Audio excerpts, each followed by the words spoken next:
Well, this is the 77th United Nations General Assembly, which is currently happening in New York, which is the United Nations headquarters. We had several leaders speaking at the United Nations General Assembly.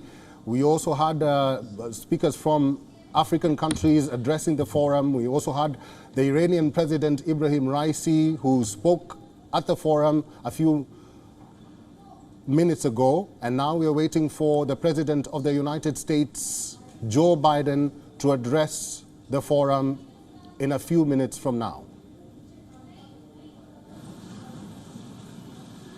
On behalf of the General Assembly, I have the honor to welcome His Excellency Joseph R. Biden Jr., President of the United States of America, and invite him to address the Assembly. Thank you.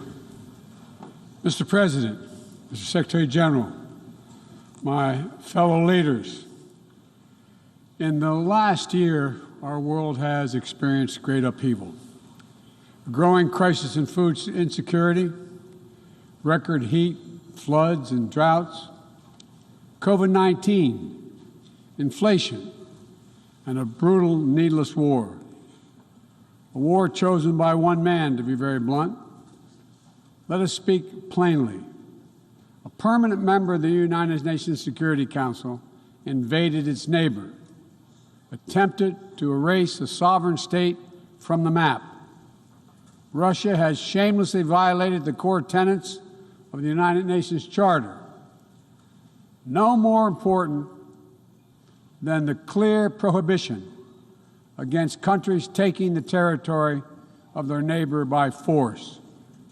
Again, just today, President Putin has made overt nuclear threats against Europe and a reckless disregard for the responsibilities of the non-proliferation regime.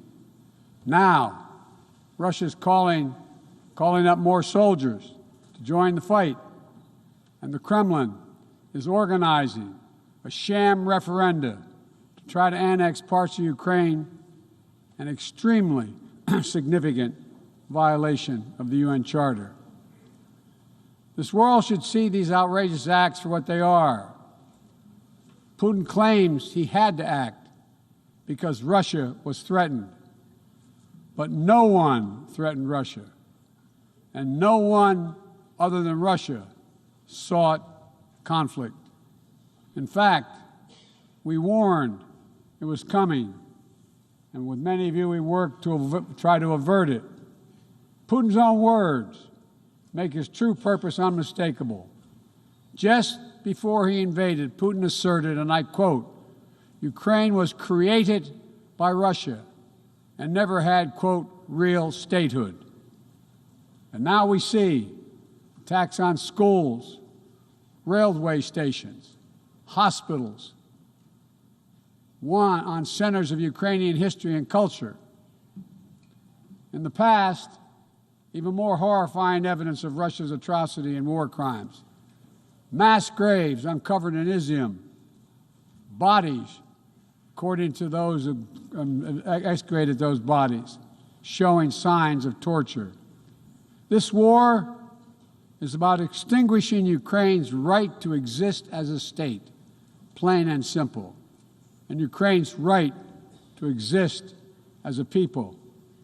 Whoever you are, wherever you live, whatever you believe, that should make your blood run cold. That's why 141 nations in the General Assembly came together and to unequivocally condemn Russia's war against Ukraine. The United States has marshaled massive levels of security assistance and humanitarian aid and direct economic support for Ukraine. More than $25 billion to date. Our allies and partners around the world have stepped up as well. And today, more than 40 countries represented in here have contributed billions of their own money and equipment to help Ukraine defend itself. The United States is also working closely with our allies and partners to impose costs on Russia, to deter attacks against NATO territory, to hold Russia accountable for the atrocities and war crimes. Because if nations can pursue their imperial ambitions without consequences, then we put at risk everything this very institution stands for, everything. Every victory won on the battlefield belongs to the courageous Ukrainian soldiers. But this past year, the world was tested as well, and we did not hesitate. We chose liberty. We chose sovereignty. We chose principles to which every party to the United Nations Charter is beholding. We stood with Ukraine. Like you, the United States wants this war to end on just terms, on terms we all signed up for, that you cannot seize a nation's territory by force, that the only country standing in the way of that is Russia. So we, each of us in this body, who's determined to uphold the principles and beliefs we pledge to defend as members of the United Nations, must be clear, firm, and unwavering in our resolve. Ukraine has the same rights that belong to every sovereign nation. We will stand in solidarity with Ukraine. We will stand in solidarity against Russia's aggression, period. Now, it's no secret that in the contest between democracy and autocracy, the United States and I, as President, champion a vision for our world that's grounded in the values of democracy. The United States is determined to defend and strengthen democracy at home and around the world, because I believe democracy remains humanity's greatest instrument to address the challenges of our time. We're working with the G7 and like-minded countries to prove democracies can deliver for their citizens, but also deliver for the rest of the world as well. But as we meet today, the UN Charter's very basis of a stable and just rule-based order is under attack by those who wish to tear it down or distort it for their own political advantage. And the United Nations Charter was not only signed by democracies of the world, it was negotiated among citizens, dozens of nations with vastly different histories and ideologies, united in their commitment to work for peace. As President Truman said in 1945, the UN Charter, and I quote, is proof that nations like men can state their differences, can face them, and then can find common ground on which to stand, end of quote. That common ground was so straightforward, so basic, that today 193 of you, 193 member states have willingly embraced its principles. And standing up for those principles for the UN Charter is the job of every responsible member state. I reject the use of violence and war to conquer nations or expand borders through bloodshed, to stand against global politics of fear and coercion, to defend the sovereign rights of smaller nations as equal to those of larger ones, to embrace basic principles like freedom of navigation, respect for international law, and arms control. No matter what else we may disagree on, that is the common ground upon which we must stand.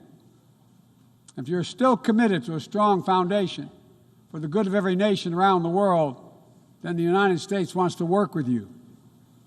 I also believe the time has come for this institution to become more inclusive so that it can better respond to the needs of today's world.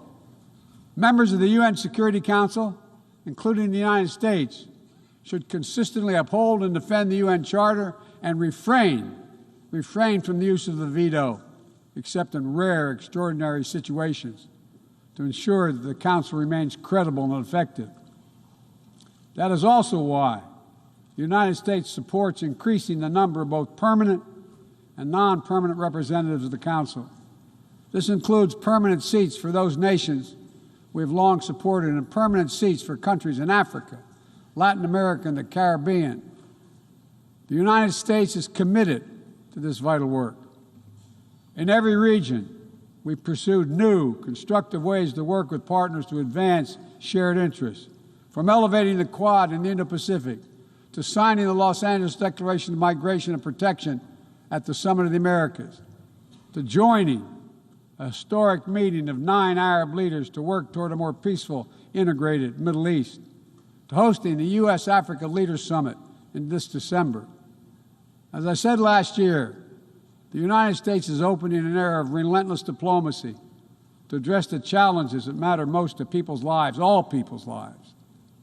Tackling climate crisis, as the previous speaker spoke to, strengthening global health security, feeding the world. We made that priority, and 1 year later, we're keeping that promise. From the day I came to office, we've led with bold climate agenda. We rejoined the Paris Agreement, convened the major climate summits, helped deliver critical agreements on the COP26. We helped get 2/3 of the world's GDP on track to limit warming to 1.5 degrees Celsius. And now, I've signed a historic piece of legislation here in the United States that includes the biggest, most important climate commitment we have ever made in the history of our country, $369 billion toward climate change. That includes tens of billions in new investments in offshore wind and solar, doubling down on zero-emission vehicles, increasing energy efficiency, supporting clean manufacturing.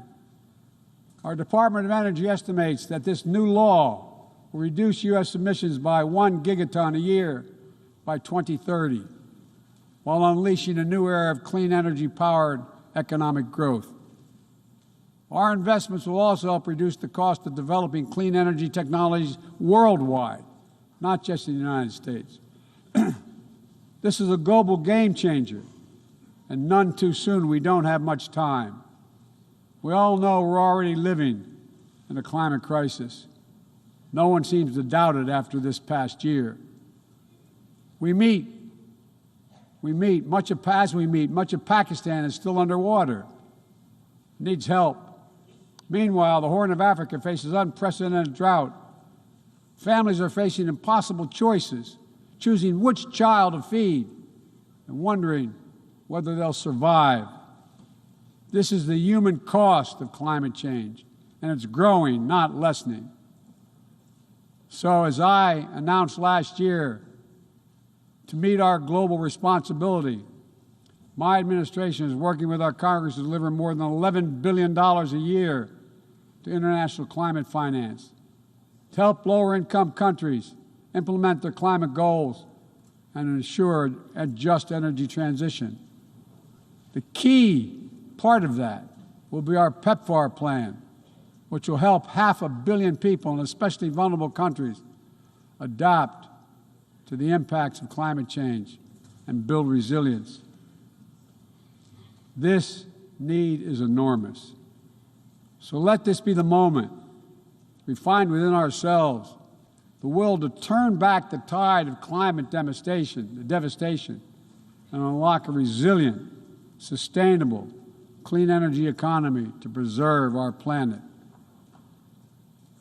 On global health, we've delivered more than 620 million doses of COVID-19 vaccine to 116 countries around the world, with more available to help meet countries' needs. All free of charge, no strings attached, and we're working closely with the G20 and other countries in the United States help lead the change to establish a groundbreaking new fund for pandemic prevention, preparedness, and response at the World Bank. At the same time, we've continued to advance the ball on enduring global health challenges. Later today, I'll host the 7th Replenishment Conference for the Global Fund to fight AIDS, tuberculosis, and malaria. With bipartisan support in our Congress, I have pledged to contribute up to $6 billion to that effort. So I look forward to welcoming a historic round of pledges at the conference, resulting in one of the largest global health fundraisers ever held in all history. We're also taking down the food crisis head on, with as many as 193 million people around the world experience acute food insecurity. a jump of 40 million in a year. Today I'm announcing another $2.9 billion in U.S. support for life-saving humanitarian and food security assistance for this year alone. Russia, in the meantime, is pumping out lies, trying to pin the blame for the crisis, the food crisis, on the sanctions imposed by many in the world for the aggression against Ukraine. So let me be perfectly clear about something. Our sanctions explicitly allow Russia the ability to export food and fertilizer. No limitation. It's Russia's war that is worsening food insecurity, and only Russia can end it. I'm grateful for the work here at the UN, including your leadership, Mr. Secretary General, establishing a mechanism to export grain from Black Sea ports in Ukraine that Russia had blocked for months, and we need to make sure it's extended. We believe strongly in the need to feed the world. That's why the United States is the world's largest supporter of the World Food Program, with more than 40% of its budget. We're the leading support of the UNICEF efforts to feed children around the world. To take on a larger challenge of food insecurity, the United States introduced a call to action, a roadmap eliminating global food insecurity, that more than 100 nation member states have already supported. In June, the G7 announced more than $4.5 billion to strengthen food security around the world through USAID's Feed the Future initiative. The United States is scaling up innovative ways to get drought and heat-resistant seeds into the hands of farmers who need them, while distributing fertilizer and improving fertilizer efficiency so that farmers can grow more while using less. And we're calling on all countries to refrain from banning food exports or hoarding grain while so many people are suffering. Because in every country in the world, no matter what else divides us, if parents cannot feed their children, nothing else matters if parents cannot feed their children. As we look to the future, we're working with our partners to update and create rules of the road for new challenges we face in the 21st century. We launched the Trade and Technology Council with the European Union to ensure that key technologies are developed and governed in the way that benefits everyone. With our partner countries and through the UN, we're supporting and strengthening the norms of responsible state behavior in cyberspace, and working to hold accountable those who use cyber attacks to threaten international peace and security.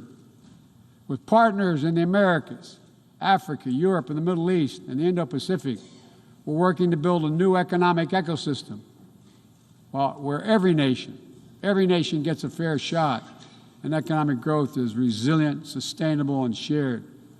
That's why the United States has championed a global minimum tax, and we will work to see it implemented so major corporations pay their fair share everywhere. It's also been the idea behind the Indo-Pacific Economic Framework, which the United States launched this year with 13 other Indo-Pacific economies. We're working with our partners in ASEAN and the Pacific Islands to support a vision for a critical Indo-Pacific region that is free and open, connected and prosperous, secure and resilient. Together with partners around the world, we're working to secure resilient supply chains that protect everyone from coercion or domination, and ensure that no country can use energy as a weapon. And as Russia's war riles the global economy, we're also calling on major global creditors, including the non-Paris Club countries, to transparently negotiate debt forgiveness for lower-income countries, to forestall broader economic and political crisis around the world. Instead of infrastructure projects that generated huge and large debt without delivering on the promised advantages, let's meet the enormous infrastructure needs around the world with transparent investments high-standard projects that protect the rights of workers and the environment, keyed to the needs of the communities they serve, not to the contributor. That's why the United States, together with fellow G7 partners, launched a Partnership for Global Infrastructure and Investment. We intend to collectively mobilize $600 billion in investment through this partnership by 2027. Dozens of projects are already underway. Industrial-scale vaccine manufacturing in Senegal, transformative solar projects in Angola, first-of-its-kind small modular nuclear power plant in Romania. These are investments that are going to deliver returns not just for those countries, but for everyone. The United States will work with every nation, including our competitors, to solve global problems like climate change. Climate diplomacy is not... WION is now available in your country. Download the app now and get all the news on the move.